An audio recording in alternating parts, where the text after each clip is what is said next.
সাগরদিঘিতে এক বিজেপির নেতা যখন উৎসবে মেতেছিল তখন এক মুসলিম ব্যক্তি মারা যায়।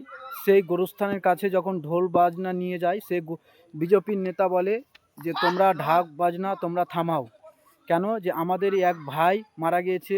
খুব সুন্দর লেগেছে এই বিজেপির নেতাটা কথা শুনে।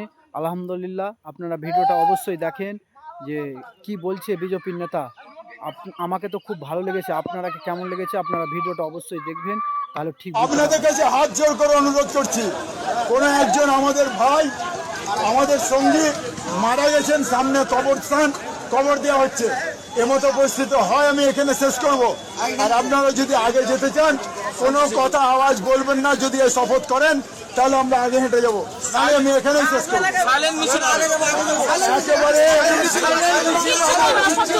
মুখ বন্ধ রাখবেন, আওয়াজ বন্ধ রাখবেন, কারণ আমার মা বোন ভাই কেউ মারা যেতে পারে, এটা মাথায় রাখবেন।